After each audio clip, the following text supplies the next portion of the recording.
August 19, 1945. Japanese women prisoners braced for torture in American camps, their minds poisoned by years of propaganda promising unspeakable horrors. Instead, they found themselves sitting in darkened halls, watching Hollywood movies and eating popcorn. The shock of kindness would shatter everything they believed about their enemy.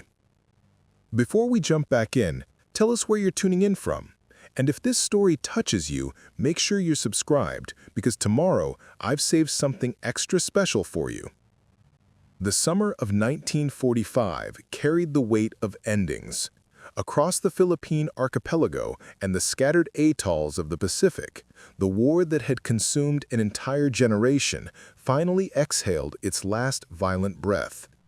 In the humid jungles of Mindanao, along the bombed-out streets of Manila, and in the makeshift hospitals clinging to hillsides, Japanese military personnel received orders that felt impossible to comprehend: surrender. Among those who laid down their arms were women. Not many, but enough to matter. Nurses who had worked 18-hour shifts in field hospitals, their white uniforms long since turned to gray from mud and blood. Administrative clerks who had processed endless streams of casualty reports, their fingers permanently stained with carbon paper ink. Radio operators who had transmitted coded messages until the frequencies went silent. Translators who had bridged languages in interrogation rooms and command posts. They existed in a strange shadow within the Imperial Japanese military structure, necessary but never quite acknowledged, essential yet invisible in official narratives. Most were young, in their early 20s, recruited from nursing schools and women's colleges across Japan when the war's appetite for bodies had grown insatiable. Tomoko Nakamura had been one of them. 24 years old, she had served as a surgical nurse at a field hospital outside the town of Davao.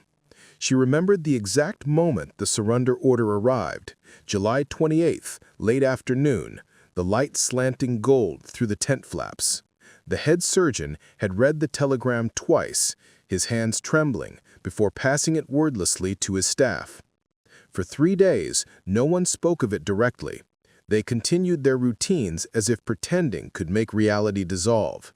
Tomoko changed bandages, administered morphine and carefully measured doses, held the hands of dying soldiers who called for their mothers. But the knowledge sat heavy in every chest. The war was over, and they had lost. The propaganda had been relentless and specific. For months, perhaps years, every woman in uniform had been told exactly what awaited capture. The Americans, they learned through official briefings and whispered rumors, were savages dressed in modern uniforms. They would torture female prisoners with particular cruelty, humiliate them beyond endurance, commit atrocities too terrible to name aloud. Training officers had shown them photographs, later revealed as fabrications, of brutalized women. They distributed pamphlets describing American soldiers as subhuman monsters who took pleasure in suffering. The message was clear and repeated until it became truth. Death was preferable to capture. If surrender became inevitable, a woman should take her own life. It was her duty, her honor, her only acceptable choice. Tomoko had carried a small vial of poison in her uniform pocket for 8 months. So had most of the women she knew. They never discussed it openly, but everyone understood. The vial was insurance, a final measure of control in a world where they controlled nothing. When the American trucks arrived at the hospital compound on August 3rd, Tomoko's hand went instinctively to that pocket. Around her, other nurses did the same. They stood in a ragged line, their faces blank with terror masquerading as composure. This was the moment they had been warned about. This was when the nightmare would begin. Kiko Fujimoto stood 3 positions down from Tomoko in that line. At 22, she was younger, a telecommunications operator who had managed radio equipment at a command post in Luzon. She was small, barely 5 feet tall, with hands that still bore burn scars from a transmitter that had overheated during a bombing raid. Those hands shook now as she watched the trucks roll through the compound gates. The American soldiers who emerged were young. That was Keiko's first coherent thought, cutting through the static of fear in her mind. They were boys, really, 19, 20, maybe 23 years old. Sunburned faces, tired eyes, uniforms dark with sweat in the oppressive heat. They carried rifles, but the weapons hung loose on their straps, pointed at the ground. Preparing and narrating the story took us a lot of time, so if you are enjoying it, subscribe to our channel. It means a lot to us. Now, back to the story. A sergeant stepped forward. He was tall, with red hair visible beneath his helmet and freckles scattered across his nose like paint splatters. He looked at the line of Japanese women and said something in English. His voice was firm, but not cruel. No one understood the words. One of the American soldiers, a translator, Keiko realized, stepped up beside him. This man spoke Japanese with a strange accent, the words shaped awkwardly but comprehensible. "You are prisoners of the United States Army. You will be transported to a processing facility. Gather your belongings. You have 10 minutes." That was all. No violence, no sneering threats, just instructions delivered in the tone one might use to direct traffic. The journey lasted 6 hours, though it felt both longer and shorter. Time had become elastic, stretching and compressing in ways that defied measurement. The trucks rolled through devastated countryside, past villages reduced to charcoal skeletons, fields cratered by artillery, forests stripped bare by fire. Tomoko sat squeezed between Keiko and an older nurse named Ayumi Tanaka, who had worked as a civilian nurse before being conscripted. None of them spoke. Speech felt impossible, as if words had been burned away along with everything else. The American soldiers across from them seemed equally disinclined to talk. One of them, a young private with dark circles under his eyes, pulled out a cigarette and lit it. The smoke curled upward, dissipating through the canvas roof. Another soldier unwrapped something, a candy bar, Tomoko realized with distant surprise, and ate it methodically, his jaw working steadily. At one point the convoy stopped. Orders were shouted in English. The prisoners tensed, waiting for whatever came next. But it was just a rest break. Soldiers jumped down from the trucks, stretching their legs. After a moment's hesitation, an American gestured to the women. "You can get down. Stretch." They descended carefully, uncertain. Guards watched, but didn't crowd them. Someone produced water in canteens, passing them around. Tomoko accepted one, her hands shaking so badly she nearly dropped it. The water was warm and tasted of metal, but it was water. She drank and passed the canteen to Keiko. One of the younger American soldiers approached them, holding out small packets. Crackers, Tomoko realized. Hardtack biscuits. He gestured, encouraging them to take some. His expression was neutral, perhaps even slightly concerned.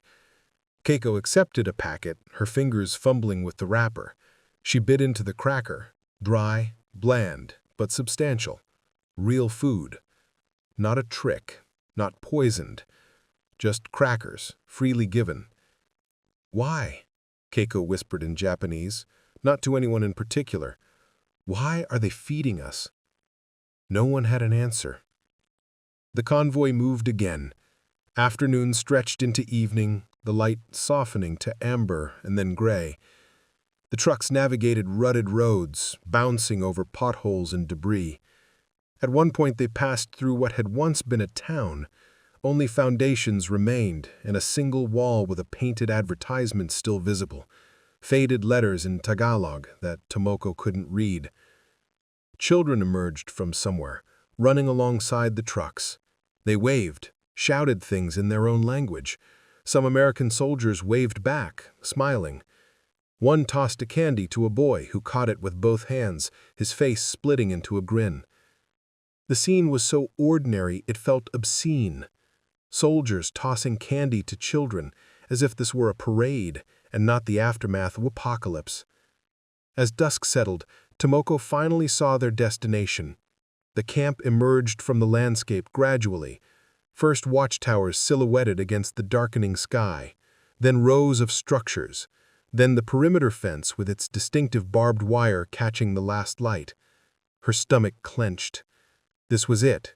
This was the place where the horrors would begin. The trucks rolled through the main gate. Guards waved them through, barely glancing at the prisoners. Inside, the camp was larger than Tomoko had expected. Rows of long buildings, barracks probably, stretched in orderly lines. There were paths between them, some kind of central area with larger structures.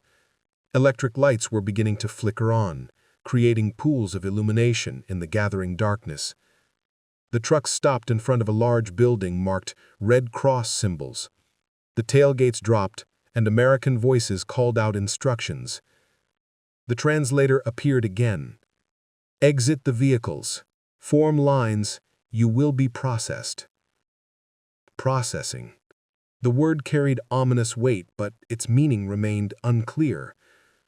They were herded, gently, Tomoko noted with confusion, into the building. Inside, it was surprisingly organized. Tables had been set up with American personnel behind them, both military and what looked like medical staff in white coats. Forms, stamps, clipboards. One by one, the women were called forward. Names were recorded, serial numbers assigned, basic information documented. Then each was directed to another station where a medic, a woman middle-aged with kind eyes, conducted a brief examination. Temperature taken, visible wounds noted, questions asked through the translator about medical conditions. When Tomoko's turn came, the medic smiled at her. It was a small smile, professional and brief, but undeniably genuine. She said something in English while checking Tomoko's pulse. The translator conveyed, "She says your heartbeat is very fast. Are you in pain?" "No," Tomoko managed. "Just afraid." The translator conveyed this, and the medic's expression softened. She said something else, her tone gentler. "She says you're safe here. No one will hurt you." The words were so unexpected, so contrary to everything Tomoko had been taught to expect, that she couldn't process them. She simply nodded, mute, and moved on to the next station. After processing came the assignment to barracks. They were led across the camp, a strange procession of exhausted women flanked by guards who seemed more bored than threatening. The barracks building was long and low, with a peaked roof and windows along the sides. Inside, it was sparse but functional. Rows of cots lined both walls, each with a thin mattress, a pillow, and a folded blanket. Footlockers sat at the end of each cot. The floor was wood, swept clean. Overhead lights hung from the ceiling, bare bulbs that cast harsh illumination. "This is your housing," the translator announced. "Beds are assigned by number. You will find the number on your ID tag matches a number on a bed. Find your bed and remain there until morning. Breakfast is at 0700 hours. Latrines and washing facilities are in the building adjacent. Questions?" Silence. Too much shock to formulate question. The Americans departed, closing the door behind them. The women stood frozen for a moment, looking at one another. Then, slowly, they began to move, finding beds, setting down their meager belongings, sitting heavily on thin mattresses, feeling the reality settle around them like dust. Tomoko found her assigned cot, number 47, near the middle of the left row. Keiko was nearby, number 51. They exchanged glances, but didn't speak. Words still felt impossible. The lights remained on for perhaps another hour. Women lay down fully clothed, too afraid or exhausted to undress. Some cried quietly, others stared at the ceiling. A few whispered prayers to ancestors, to gods, to anyone who might listen. Tomoko lay on her back, hands folded on her stomach, feeling the vial still in her pocket. She hadn't needed it, not yet. The day had passed without torture, without humiliation, without any of the promised horrors. But it was only the first day, she reminded herself. The Americans were clever. Perhaps they were waiting. Perhaps the cruelty would come later, once the prisoners had been lulled into false security. She resolved to stay vigilant. Outside, through the windows, she could hear sounds. American voices talking, laughing, the rumble of a generator, footsteps on gravel, and somewhere, faintly, music, a radio playing something upbeat and incomprehensible. The normalcy of it all was the most terrifying thing yet. Morning arrived with a bell, not harsh or jarring, just a simple clanging that echoed across the camp. Tomoko woke disoriented, momentarily forgetting where she was. Then memory crashed back, and she sat up quickly, heart racing. Around her, other women were stirring. Some had clearly not slept at all, their eyes red-rimmed and hollow. Others looked marginally rested, though wariness clung to every face. The door opened. An American guard, a woman this time, wearing a WWII uniform, stepped inside. She spoke in English, then waited while a Japanese-American translator conveyed the message. "Good morning. Breakfast will be served in 15 minutes in the mess hall. Please use the washing facilities and then proceed to the building marked Mess Hall 3. Follow the signs." The guard's tone was matter-of-fact, almost pleasant. She smiled slightly before departing. The women rose slowly, gathering courage. The washing facilities were in an adjacent building, as promised. Inside, they found sinks with running water, cold but clean, and latrines that were basic but functional. There was even soap, rough bars that smelled of lye but created actual lather. Tomoko washed her face, the cold water shocking her more fully awake. In the cracked mirror above the sinks, she saw her own reflection, gaunt, with shadows under her eyes, and hair desperately in need of washing. She looked like a ghost. They made their way to the mess hall in hesitant cluster. The building was large, with long tables and benches. American soldiers were already there, many of them eating at separate tables. The smell of food, real, hot food, filled the air. A serving line had been set up. The women were directed to pick up metal trays and move through. Behind the counter, American personnel, some military, some who appeared to be civilian contractors, spooned food onto the trays. Tomoko stared at what she was given. Scrambled eggs, 2 strips of bacon, bread with butter, and something that looked like oatmeal. There was also a cup of coffee and a small container of milk. It was more food than she had seen in a single meal in months. She found a seat at one of the tables designated for prisoners. Keiko sat across from her, staring at her own tray with something like disbelief. "Is this real?" Keiko whispered. Tomoko didn't answer. She picked up a fork, metal, not wooden, and carefully tasted the eggs. They were warm, slightly runny, seasoned with salt and pepper. Real eggs, not the powdered substitute they'd had in the field. She ate slowly, expecting at any moment for someone to snatch the tray away, to reveal the meal as a cruel joke. But no one did. The Americans ate their own meals, largely ignoring the prisoners. Guards stood at intervals, watchful but not threatening. When Tomoko finished, eating everything despite her stomach protesting the richness, she felt a strange combination of nausea and satisfaction. Her body didn't know what to do with actual nutrition after so long without it. After breakfast came the first full day in camp. They were assembled in the central yard area and given an orientation. The translator, a Japanese-American man named George Tanaka, who spoke both languages fluently, explained the camp rules and daily schedule. This is a temporary holding facility. You are classified as prisoners of war under the Geneva Convention. You will be treated in accordance with international law. That means you will receive adequate food, medical care, and shelter. You will not be tortured, abused, or executed. The words sounded impossible, yet they were delivered with such casual matter-of-factness that they carried weight. Daily schedule is as follows. Wake at 0630, breakfast at 0700. Morning work details from 0800 to 11:30. Lunch at 1200. Afternoon activities or free time from 1300 to 1700. Dinner at 1800. Lights out at 2100. Work details, it turned out, meant basic camp maintenance. Some women were assigned to help in the kitchen, washing dishes, preparing vegetables. Others were tasked with laundry duties or cleaning the common areas.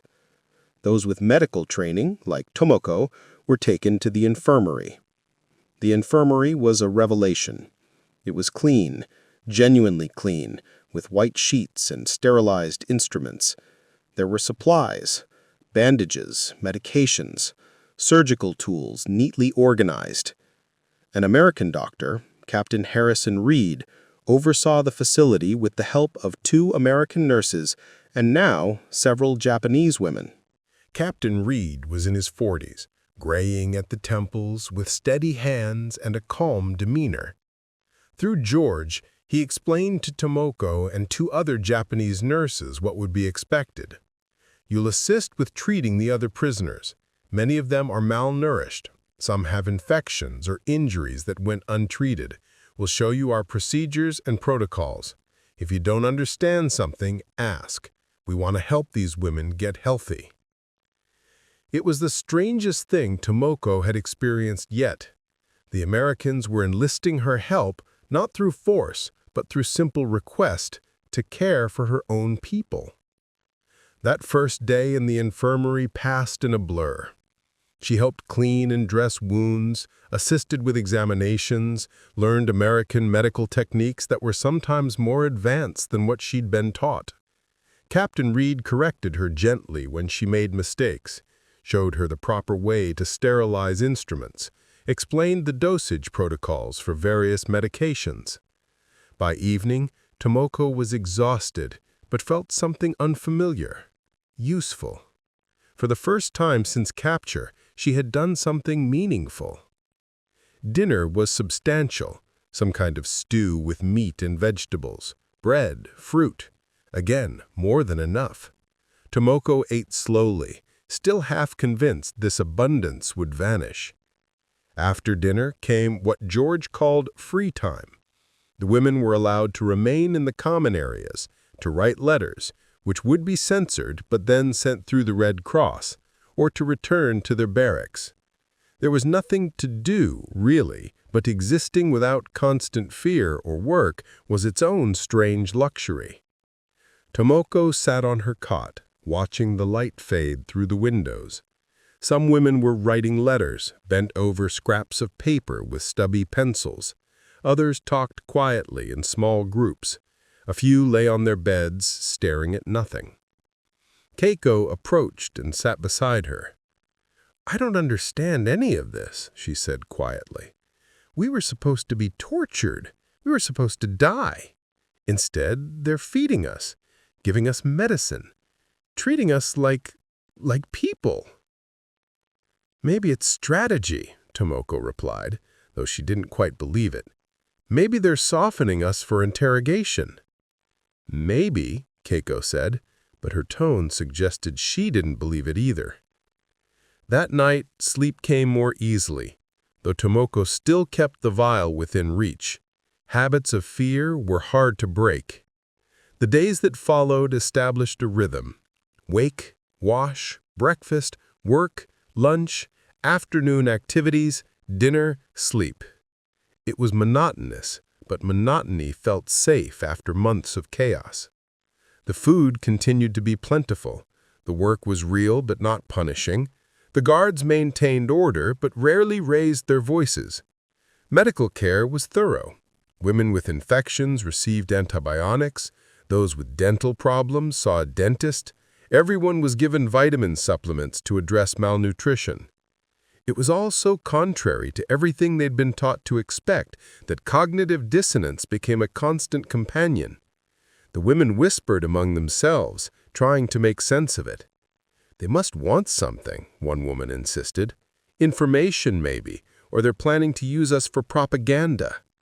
But they haven't asked us anything, another countered. No interrogations, no questions about military operations. Then why treat us well? No one had a good answer. What followed was chaos rendered in black and white silence. The film had no dialogue, only music from the projector's speaker. The two men attempted to carry the piano up the stairs. It slipped. They tumbled backward. They tried again. The piano rolled away, crushing a flower pot. A woman appeared, yelling silently at them. The thin man tipped his hat politely while the round one accidentally dropped his end of the piano, which slid down the entire staircase. It was absurd, completely, utterly absurd. And then someone laughed. It was a startled sound, quickly stifled, but it had escaped. The woman who laughed, Tomoko didn't see who, seemed shocked at herself. On screen, the piano careened into a fountain. The fat man fell into the water. The thin man tried to help and ended up soaked as well. They stood dripping, looking at each other with expressions of such perfect misery and confusion that another laugh broke out. Then another. Tomoko felt her own face pulling into an unfamiliar expression. The corners of her mouth lifted. A sound bubbled up from her chest, not quite a laugh, more like a choke of surprise that carried humor with it. Around her, resistance was crumbling. Women who had been rigid with suspicion found themselves smiling. The physical comedy was universal, no translation needed for a man slipping on a bar of soap or a piano rolling downstairs. When the fat man finally got the piano through a window, only to have it crash through the floor moments later, genuine laughter rolled through the crowd. Not polite chuckles, but real, helpless laughter. Tomoko was laughing. She couldn't believe it, couldn't reconcile the sensation with where she was and what she was, but she was laughing. Tears streamed from her eyes not from sadness, but from the physical release of humor. Beside her, Keiko was bent double, her hands pressed to her stomach, laughing so hard she couldn't breathe. All around them, Japanese women who had been taught that their captors were monsters were laughing at a silly comedy from 1932 about two incompetent movers and an ornery piano. The film ran for 30 minutes. By the end, when the piano finally sat in its intended location, just before a truck drove through the house and destroyed everything, the crowd was giddy with released tension. When the projector light clicked off and the yard lights came back up, there was a moment of silence. The women looked at one another, seeing their own shock reflected back. What had just happened? They had laughed. In captivity, surrounded by enemies, they had laughed until their sides ached. The Americans were dismissing everyone, calling out that it was time to return to barracks. But the energy had shifted. Women walked back talking animatedly, replaying scenes, mimicking the actors' exaggerated movements. Tomoko and Keiko walked slowly, neither speaking for a long moment. Finally, Keiko said quietly, "They showed us something beautiful." "It was just a comedy," Tomoko replied, but her voice lacked conviction. "No," Keiko said. "They showed us that they laugh, that they find joy in silly things, that they're," she struggled for the word, "human." Tomoko had no response to that.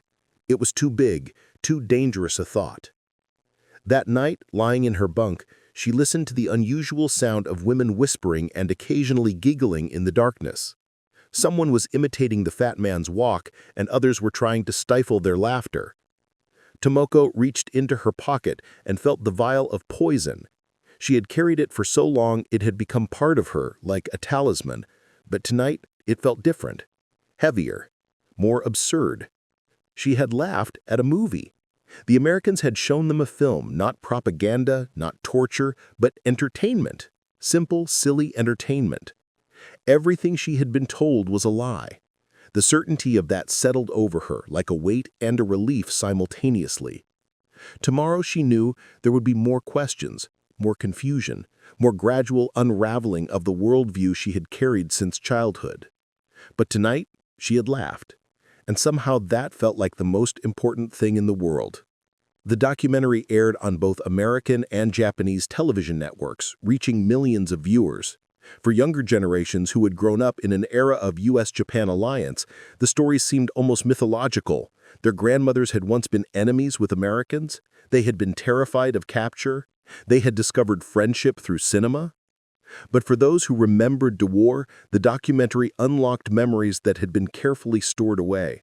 Letters emerged from attics and storage boxes, the censored correspondence that women had sent from camps describing the impossible, laughter in captivity, movies under the stars, music that bridged cultures. One particularly moving segment featured Keiko's daughter reading aloud from her journal, preserved for 40 years. October 12, 1945. Tonight they showed us a film about a wizard who was just a man behind a curtain. I think about this and realize perhaps all the powerful voices that told us what to think, what to fear, what to hate, perhaps they too were just men behind curtains. Not divine, not infallible, just men, making mistakes that cost millions of lives. The Americans show us their stories freely. They do not seem to be afraid that we will see their humanity. That confidence is its own form of power. The passage was read with Keiko sitting beside her, now 68 years old, her hands folded in her lap. After it was read, the interviewer asked, "Did you really think that in the camp, or did you add it later?" Keiko smiled. "I thought it then. Writing it was dangerous. It could have been seen as sedition even in an American camp. But I wrote it because I knew someday someone would need to know what happened to us, how we changed." The documentary sparked renewed interest in cultural diplomacy and the role of soft power in international relations. Universities began offering courses examining how America's cultural exports, films, music, literature, had shaped global perceptions during and after the war. One scholar at Stanford wrote a paper titled "The Screen as Weapon: How Hollywood Films Transformed Enemy Perception in Pacific Theater POW Camps." His research included interviews with dozens of former prisoners and guards, archival footage, and analysis of the specific films shown. His conclusion? The decision to show entertainment films to Japanese POWs was not formally part of psychological operations. It was simply considered humane treatment under Geneva Convention guidelines. However, the unintended effect was more powerful than any designed propaganda could have been. By showing American culture as something joyful, creative, and life-affirming, rather than militaristic, the films undermined years of dehumanizing propaganda in ways that lectures or pamphlets never could have achieved. The 1990s brought another wave of interest as academic researchers began conducting oral history projects, racing to record the testimonies of WWII veterans and survivors before that generation passed away. Tomoko, now in her 70s and retired, became a frequent speaker at universities and conferences. She would bring her old notebook, her medical texts from Captain Reed, and photographs of the camp that had been declassified and released. One particular engagement at a Tokyo high school left a lasting impression. She stood before a classroom of teenagers who had grown up in prosperous, peaceful Japan, in a world where America was an ally and Hollywood films were ubiquitous. They could barely imagine the world she described. "How could you not know what America was like?" one student asked with genuine confusion. "Didn't you have TV, internet, any way to see?" The question revealed the generational chasm. Tomoko explained patiently. "We had nothing. We knew only what we were told by our government. There was no internet, no international television. Foreign films were banned. We lived in an information vacuum, filled only with propaganda. The Americans were not people to us. They were concepts, symbols of evil we'd never actually encountered. But when you saw the movies, didn't you think they were fake, like propaganda?" "At first, yes," Tomoko admitted. "But propaganda has a certain tone. It's trying to convince you of something, to make you feel a certain way. These films weren't trying to convince us of anything. They were just stories. Stories about ordinary life, about people falling in love, about children going on adventures, about men trying to move a piano upstairs. There was no message except life can be funny, or home matters, or kindness is valuable. Those simple truths were revolutionary. A quiet girl in the back raised her hand. Nakamura-san, do you think films can still do that today? Change how we see people we think are enemies? Tomoko paused, considering the question seriously. I think human nature hasn't changed. We still form our opinions based on stories, the stories we're told about others, the stories we tell ourselves. If those stories dehumanize others, we're capable of terrible things. But if stories reveal our shared humanity, she gestured expressively. The films I saw in 1945 were 70 years old when I saw them. Some were even older. But their power to connect, to reveal truth, to inspire empathy, that doesn't age. So yes, I believe stories still have that power. Perhaps now more than ever, when the world is so connected but we still find ways to see each other as enemies.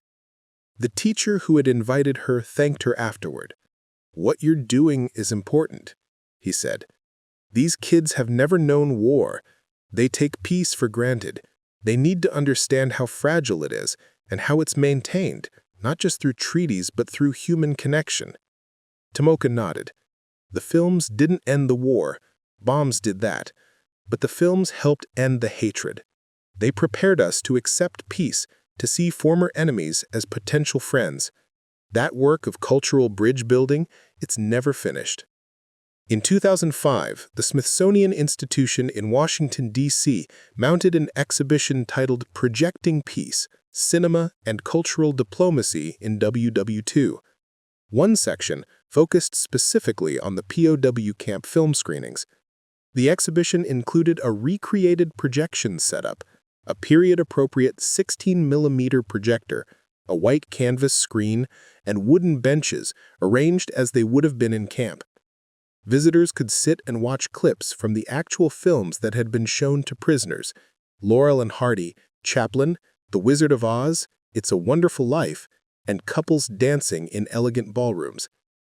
Display cases held artifacts: Tomoko's notebook with her careful English vocabulary lists, Keiko's journal with its sketches of movie scenes, letters written home describing the screenings, photographs of camp layouts, and even the actual projector that had been used in one of the Philippines camps, recovered from military archives. Interactive displays allowed visitors to read testimonies, watch video interviews with survivors, and explore the cultural context of 1945 Japan to understand just how shocking the film screenings had been. One wall featured a powerful juxtaposition. On one side, Japanese propaganda posters from 1944 showing Americans as demons with fangs and claws. On the other, promotional posters from the actual films shown in camps: Chaplin's Gentle Tramp, Dorothy and her friends skipping down the yellow road brick, couples dancing in elegant ballrooms. The contrast spoke volumes without words. The exhibition attracted significant attention, including visits from Japanese officials, film historians, and surviving veterans from both sides. On one memorable day, Sachiko Ito, now 83 and traveling with her daughter, visited the exhibition. She stood before the recreated projection setup for a long time, tears streaming down her face. A reporter asked what she was thinking. "I'm remembering," she said simply.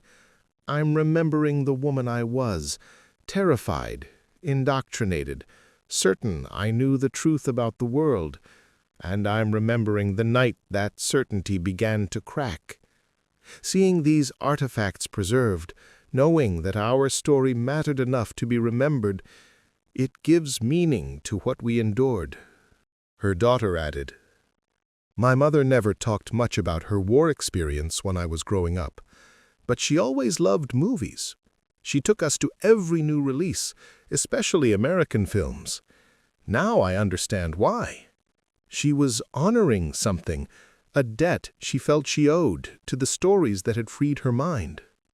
The Smithsonian exhibition traveled to Japan in 2007, modified slightly to include more context about Japanese wartime propaganda and the post-war reconciliation process. It was housed at the Edo Tokyo Museum and attracted enormous crowds. Japanese visitors had complex reactions. Some elderly visitors who lived through the war years nodded in recognition. Yes, that was what they'd been told about Americans. Yes, discovering the truth had been shocking. Yes, American films had played a role in cultural transformation. Younger visitors were simultaneously horrified at the propaganda and moved by the stories of transformation. The exhibition became a national conversation starter about memory, propaganda, education, and the power of culture to shape perception. One particularly touching moment occurred when a group of former prisoners organized a reunion at the museum. 12 women, all in their 80s and 90s, gathered before the exhibition. They walked through slowly, stopping at each display, their faces showing a cascade of emotions: pain, recognition, joy, sorrow, gratitude. They paused longest at the recreation of the projection setup. Without planning or discussion, they all sat down on the wooden benches as visitors watched. Museum staff, understanding the moment, dimmed the lights and played a clip from The Music Box, the Laurel and Hardy short that had been shown that first night in August 1945. The elderly women watched in silence as the piano tumbled down the stairs. Then, just as they had 62 years earlier, they began to laugh. Softly at first, then with increasing abandon. They laughed until tears came, until they were doubled over, until they were clutching each other's hands like young women again, united by shared memory and the still absurd sight of two men hopelessly failing to deliver a piano. The other museum visitors stood transfixed, witnessing something profound: the enduring power of laughter to heal, to connect, to transcend even the deepest traumas. After the clip ended, the women sat in companionable silence for a moment. Then Tomoko, the oldest at 94, still sharp-minded despite her frail body, stood with difficulty and addressed the crowd that had gathered. "We were enemies once," she said, in a voice that carried despite its tremor. "We hated people we'd never met because we were told to hate them. And then we met them, and they showed us movies. Such a small thing, such a simple thing. But it changed everything. The young people today need to know this story, not because it's our story, but because it's a human story. Propaganda works by making us forget that our enemies are human. Art, music, films, stories works by reminding us. We must never stop telling stories to each other, never stop sharing the things that make us laugh and cry and think. That is how peace is maintained, not just through treaties, but through connection." The women were given a standing ovation. Several young people approached afterward to thank them, to ask questions, to request photos together. The elderly women obliged graciously, understanding that they had become living bridges between past and present, between war and reconciliation. Tomoko Nakamura passed away in 2012 at the age of 91. Her obituary appeared in major newspapers in both Japan and the United States, noting her service as a military nurse, her time as a POW, her decades of medical work in post-war Japan, and her role as a witness to an unusual chapter of cultural history. But it was the personal tributes that truly captured her legacy. Former students, colleagues, and people whose lives she had touched wrote remembrances. One recurring theme emerged. She had taught them that change was possible, that even the deepest certainties could be questioned, that transformation could come from the most unexpected sources. Her daughter, speaking at the funeral, shared a story. In her last weeks, my mother asked to watch The Wizard of Oz one more time. We set up a screen in her hospital room and played it. She was too weak to sit up, but she smiled throughout. When Dorothy clicked her heels and said, "There's no place like home," my mother whispered to me, "I learned in that camp that home isn't just a place, it's a state of mind." The Americans showed us their home through those films, not the physical place, but the idea of home. A place where people laugh and dance and tell stories. I tried to carry that home inside me ever since. She taught me that enemies can become friends, that art transcends politics, and that a single moment of shared laughter can plant seeds that grow for decades. These weren't abstract lessons. She lived them. She embodied them. And through her testimony, through her teaching, through her example, she passed them forward to all of us. The funeral was attended by people from many walks of life: former patients, medical colleagues, students from the schools she'd spoken, representatives from the Japanese Ministry of Foreign Affairs and the American Embassy, film historians, and 3 other surviving women from her POW camp. Fragile, elderly, but determined to honor their friend. One of these women, Hana Yoshida, now 90, gave a brief eulogy. Tomoko once told me that she divided her life into 3 periods: before the war, when she believed what she was told; during the war, when she learned to question; and after the war, when she tried to build understanding. She said the most important period was the middle one, the time of questioning, of confusion, of discovery. That's when we become fully human, she told me, when we stop accepting simple answers and start wrestling with complexity. She never forgot the films. She never forgot the laughter. She never forgot Captain Reed's kindness or George Tanaka's patience or the young soldiers who danced with us when they could have simply guarded us. She carried those memories like treasures, and she shared them generously, knowing they held lessons the world still needed to learn. After the funeral, several of Tomoko's effects were donated to the National Museum of Japanese History.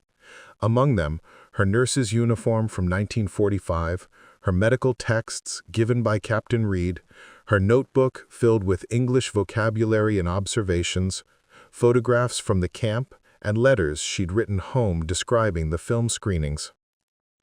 These artifacts joined collections in museums across both nations, physical evidence of an extraordinary chapter in cultural history, when cinema became an unexpected bridge between enemies. Today, the story of the Japanese women POWs and their transformation through film continues to resonate. Film schools teach it as a case study in the power of cinema to shape perception. International relations programs examine it as an example of cultural diplomacy. Psychology courses discuss it in terms of cognitive dissonance and belief change. But perhaps more importantly, the story is shared as simply a human story, a reminder that propaganda thrives in ignorance and wilts in the light of genuine human connection. In 2018, a Japanese filmmaker produced a documentary titled The Screen That Freed Us, featuring the last surviving women from the camps. Only 5 remained, all in their late 90s, their memories sometimes hazy, but their core testimony consistent. The films had changed them, had revealed to them that the enemy was not what they'd been told, had planted seeds that grew into post-war reconciliation. The documentary included a powerful closing sequence: elderly women watching clips from the films that had been shown in 1945, their faces illuminated by the projection light, their expressions showing recognition and wonder that these old films still carried power. Interspersed with this footage were clips of modern Tokyo, neon-lit streets showing American films in theaters, young people wearing American-style clothes, cafes playing American music, the complete cultural integration that would have seemed impossible in 1945.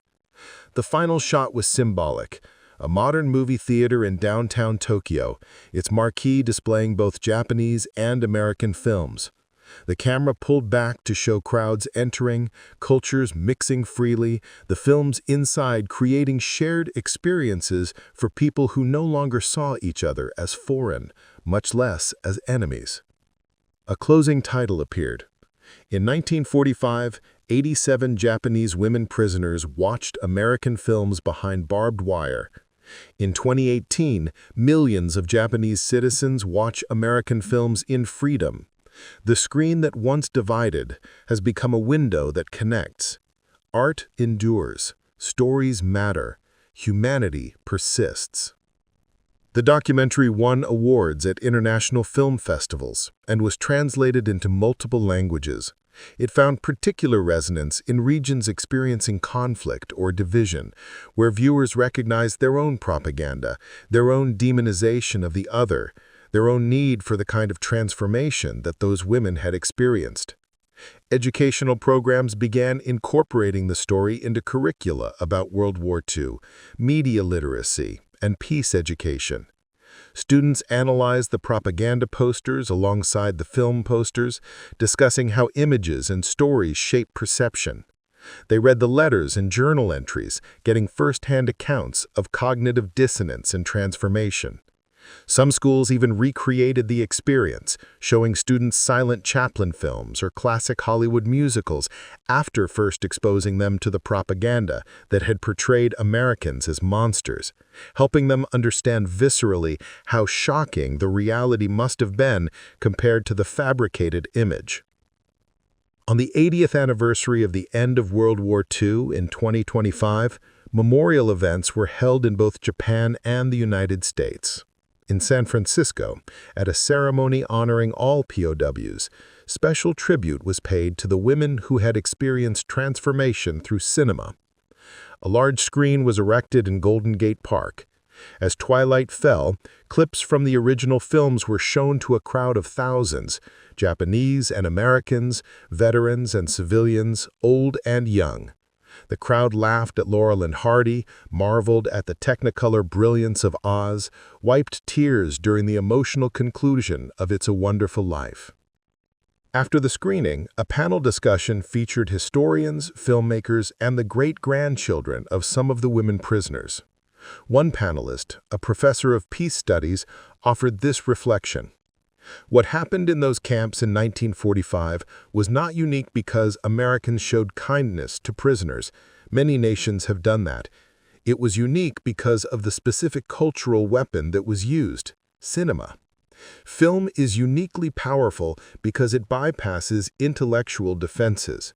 You can argue with words, debate ideas, resist lectures. But when you see a man slip on a banana peel, you laugh before you can think about whether you should. When you watch Dorothy sing about wanting to go home, you feel it before you can decide whether to allow the feeling. Those women were shown their enemy's humanity not through speeches about democracy or freedom, but through simple stories about ordinary life. And those stories did what bombs and treaties alone could never do. They created the emotional foundation for reconciliation.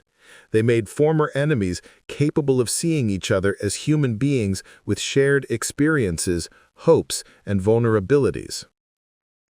Today, as our world faces new divisions, new propaganda, new attempts to dehumanize the other, this story reminds us that art is not frivolous or escapist. It is essential. It is one of our most powerful tools for maintaining our humanity and recognizing the humanity in others.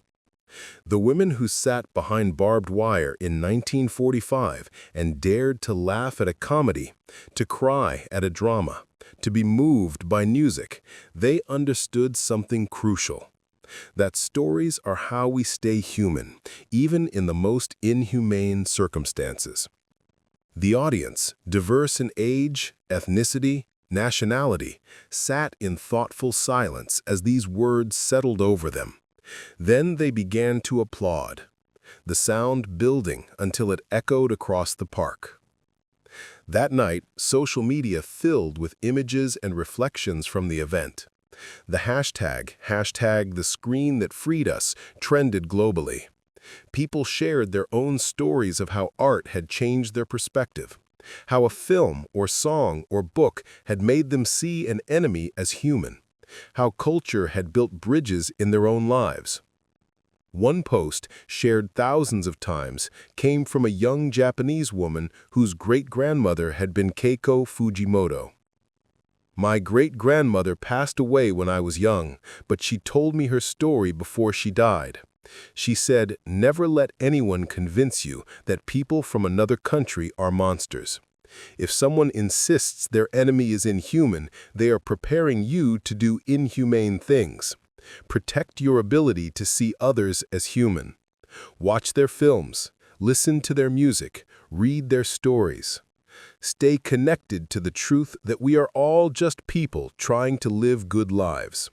I think about her words every day. The story of the Japanese women POWs and the films that transformed them is ultimately a story about the resilience of human empathy and the power of shared experience to overcome even the most determined efforts at dehumanization. In August 1945, women who had been taught to fear torture and death discovered instead a simple projector and a white screen. They expected cruelty and received comedies. They braced for humiliation and found humanity. They carried poison in their pockets and ended up carrying memories of laughter instead. The transformation was not instant or complete. Decades passed before they could fully process what they'd experienced. Some struggled their entire lives with the cognitive dissonance between the enemy they'd been taught to hate and the people who'd shown them kindness. But they all carried forward a crucial lesson. Propaganda dies in the presence of genuine human connection. The films themselves, those specific reels of celluloid shown in camps across the Pacific in late 1945, have mostly deteriorated or been lost. The projectors that showed them have been relegated to museums or salvage yards. The screens have long since torn and been discarded. The physical artifacts of that moment have largely disappeared, but the memory endures. It endures in archives and academic papers. It endures in museum exhibitions and documentary films. It endures in the testimony of those who experienced it and the stories passed down to their children and grandchildren. And it endures in the lesson itself, simple, powerful, timeless.